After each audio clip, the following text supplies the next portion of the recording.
ವೆಹಿಕಲ್ಗಳೇ ತುಂಬಿರುವ ಗ್ರಹಕ್ಕೆ ಅಂದರೆ vehicle planet YouTube ಚಾನಲ್ಗೆ ಸ್ವಾಗತ ಸುಸ್ವಾಗತ. ನೀವು ಮಾರುತಿ ಸುಜುಕಿ ಶಿಫ್ಟ್, ಹೊಂಡಾ i20, ಟಾಟಾ ಆಲ್ಟ್ರೋಸ್ ಈ ಕಾರುಗಳನ್ನು ನೋಡಿದ್ದೀರಾ? ಈ ಕಾರುಗಳನ್ನು ಹ್ಯಾಚ್ಬ್ಯಾಕ್ ಅಂತ ಕರೀತಾರೆ. ಏಕೆ ಗೊತ್ತಾ? ಬನ್ನಿ ಇವತ್ತಿನ ವಿಡಿಯೋದಲ್ಲಿ ಹ್ಯಾಚ್ಬ್ಯಾಕ್ ಕಾರುಗಳ ಬಗ್ಗೆ ಸಂಪೂರ್ಣವಾಗಿ ತಿಳಿದುಕೊಳ್ಳೋಣ. ಮೊದಲು ಹ್ಯಾಚ್ಬ್ಯಾಕ್ ಕಾರ್ ಎಂದರೇನು ನೋಡೋಣ. ಹ್ಯಾಚ್ಬ್ಯಾಕ್ ಕಾರು ಸಾಮಾನ್ಯವಾಗಿ ಗಾತ್ರದಲ್ಲಿ ಚಿಕ್ಕದಾಗಿರುತ್ತದೆ. ಈ ಕಾರಿನ ಹಿಂಭಾಗದಲ್ಲಿ ಡಿಕ್ಕಿ ಅಂದರೆ ಲಗೇಜ್ ಹಾಕುವ ಜಾಗಕ್ಕೆ ಒಂದು ದೊಡ್ಡ ಡೋರ್ ಇರುತ್ತದೆ. ಅದು ಮೇಲಕ್ಕೆ ಎತ್ತಿ ತೆರೆಯುವಂತೆ ಇರುತ್ತದೆ. ಇಲ್ಲಿ ಮುಖ್ಯ ವಿಷಯ ಏನೆಂದರೆ ಕಾರಿನ ಕ್ಯಾಬಿನ್ ಮತ್ತು ಲಗೇಜ್ ಜಾಗ ಒಂದೇ ಸ್ಪೇಸ್ನಲ್ಲಿ ಕನೆಕ್ಟ್ ಆಗಿರುತ್ತದೆ. ಹೀಗಾಗಿ ಸೀಟುಗಳನ್ನು ಮಡಚಿ ನಮಗೆ ಬೇಕಾದಂತೆ ಜಾಗಗಳನ್ನು ಬಳಸಿಕೊಳ್ಳಬಹುದು. ಈಗ ಇಲ್ಲಿ ಒಂದು ಡೌಟ್ ಬರಬಹುದು. ಟೊಯೋಟಾ ಫಾರ್ಚುನರ್ ಕಾರಿನಲ್ಲೂ ಹಿಂಬದಿಯ ಡೋರ್ ಮೇಲಕ್ಕೆ ಎತ್ತಿ ತೆರೆಯುತ್ತದೆ. ಹಾಗಾದರೆ ಫಾರ್ಚುನರ್ ಕೂಡ ಹ್ಯಾಚ್ಬ್ಯಾಕಾ? ಈ ಡೌಟ್ಗೆ ಉತ್ತರ ವಿಡಿಯೋದ ಕೊನೆಯಲ್ಲಿ ಕ್ಲಿಯರ್ ಆಗುತ್ತದೆ. ಅದಕ್ಕಾಗಿ ವಿಡಿಯೋವನ್ನು ಕೊನೆಯವರೆಗೂ ನೋಡಿ. ಈಗ ಹ್ಯಾಚ್ಬ್ಯಾಕ್ ಪದದ ಅರ್ಥವನ್ನು ತಿಳಿಯೋಣ.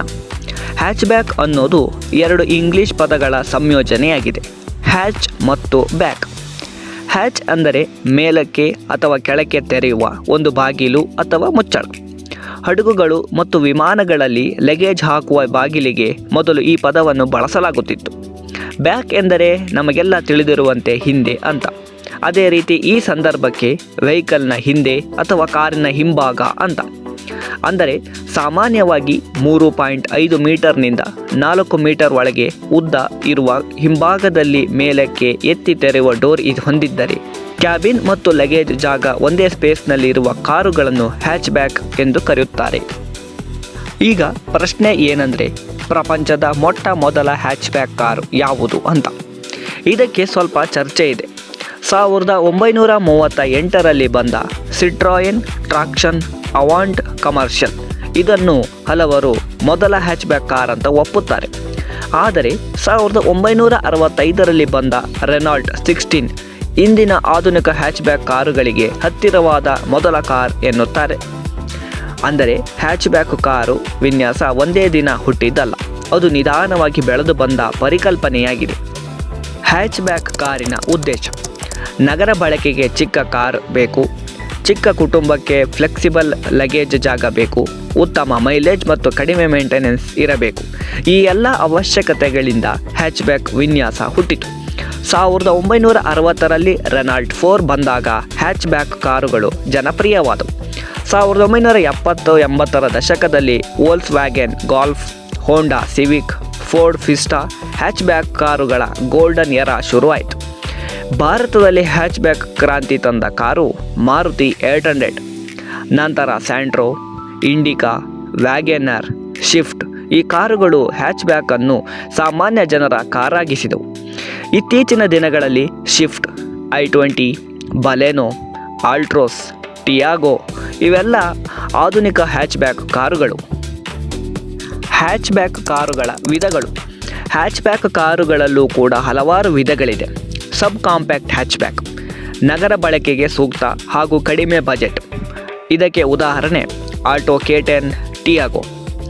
ಇನ್ನು ಎರಡನೇದು ಕಾಂಪ್ಯಾಕ್ಟ್ ಹ್ಯಾಚ್ಬ್ಯಾಕ್, ಕುಟುಂಬಕ್ಕೆ ಬ್ಯಾಲೆನ್ಸ್ ಆಗಿರುತ್ತದೆ ಈ ಕಾರು, ಶಿಫ್ಟು, i20, ಆಲ್ಟ್ರೋಸ್. ಇನ್ನು ಮೂರನೇದು ಪ್ರೀಮಿಯಂ ಹ್ಯಾಚ್ಬ್ಯಾಕ್, ಹೆಚ್ಚು ಫೀಚರ್ಸ್ ಹಾಗೂ ಹೆಚ್ಚು ಸೇಫ್ಟಿ ಇರುವ car, Baleno, i20 N line. ಇನ್ನು ನಾಲ್ಕನೇದು ಸ್ಪೋರ್ಟಿ ಹ್ಯಾಚ್ಬ್ಯಾಕ್, ಫನ್ ಡ್ರೈವಿಂಗಿಗೆ ಈ ಕಾರ್ ಸೂಕ್ತ, ಪೋಲೋ GT, ಮಿನಿ ಕೂಪರ್. ಬೆಲೆಗಳು ಮತ್ತು ಬಳಕೆಯ ಮೇಲೆ ಇವು ಡಿಫ್ರೆಂಟ್ ಆಗಿ ಇರುತ್ತದೆ. ಈಗ ನೋಡೋಣ ಹ್ಯಾಚ್ಬ್ಯಾಕ್ ಕಾರುಗಳ ಪಾಸಿಟಿವ್ ಅಂಶಗಳು. ಹ್ಯಾಚ್ಬ್ಯಾಕ್ ಕಾರುಗಳು ಗಾತ್ರದಲ್ಲಿ ಚಿಕ್ಕದಾಗಿರುವುದರಿಂದ ನಗರದ ಸಣ್ಣ ರಸ್ತೆಗಳಲ್ಲಿ ಮತ್ತು ಟ್ರಾಫಿಕ್ಗಳಲ್ಲಿ ಸುಲಭವಾಗಿ ಓಡಾಡಿಸಲು ಬಹಳ ಅನುಕೂಲವಾಗುತ್ತದೆ. ಇವುಗಳಿಗೆ ಪಾರ್ಕಿಂಗಿಗೆ ಹೆಚ್ಚು ಜಾಗ ಬೇಡವಾಗಿರುವುದರಿಂದ ಕಡಿಮೆ ಸ್ಪೇಸ್ ಇರುವ ಪ್ರದೇಶದಲ್ಲೂ ಸುಲಭವಾಗಿ ಪಾರ್ಕ್ ಮಾಡಬಹುದು. ಹ್ಯಾಚ್ಬ್ಯಾಕ್ ಕಾರುಗಳು ಸಾಮಾನ್ಯವಾಗಿ ಉತ್ತಮ ಇಂಧನ ಮೈಲೇಜ್ ನೀಡುವುದರಿಂದ ದಿನನಿತ್ಯದ ಬಳಕೆಗೆ ಖರ್ಚು ಕಡಿಮೆಯಾಗುತ್ತದೆ. ಹಿಂಬದಿಯ ಸೀಟುಗಳನ್ನು ಮಡಚಿಕೊಳ್ಳುವ ಅವಕಾಶ ಇರುವುದರಿಂದ ಅವಶ್ಯಕತೆ ಇದ್ದಾಗ ಹೆಚ್ಚುವರಿ ಲಗೇಜ್ ಜಾಗವನ್ನು ಬಳಸಿಕೊಳ್ಳಬಹುದು. ಮೇಂಟೆನೆನ್ಸ್ ವೆಚ್ಚ ಕಡಿಮೆ ಇರುವುದರಿಂದ ಹ್ಯಾಚ್ಬ್ಯಾಕ್ ಕಾರುಗಳು ದೀರ್ಘಕಾಲ ನಿರ್ವಹಣೆಯನ್ನು ಸುಲಭವಾಗುತ್ತದೆ. ಚಿಕ್ಕ ಗಾತ್ರ ಮತ್ತು ಸುಲಭ ನಿಯಂತ್ರಣ ಇರುವ ಕಾರಣ ಹೊಸದಾಗಿ ಡ್ರೈವಿಂಗ್ ಕಲಿಯುವವರಿಗೂ ಹ್ಯಾಚ್ಬ್ಯಾಕ್ ಕಾರ್ ಉತ್ತಮ ಆಯ್ಕೆಯಾಗಿದೆ. ಇಂದಿನ ಆಧುನಿಕ ಹ್ಯಾಚ್ಬ್ಯಾಕ್ ಕಾರುಗಳಲ್ಲಿ 5 star rating, safety, air bag, ABS ಮುಂತಾದ ಸುರಕ್ಷತಾ ತಂತ್ರಜ್ಞಾನಗಳು ಕೂಡ ಲಭ್ಯವಾಗುತ್ತದೆ. ಈಗ ನೋಡೋಣ ಹ್ಯಾಚ್ಬ್ಯಾಕ್ ಕಾರುಗಳ ನೆಗೆಟಿವ್ ಅಂಶಗಳು.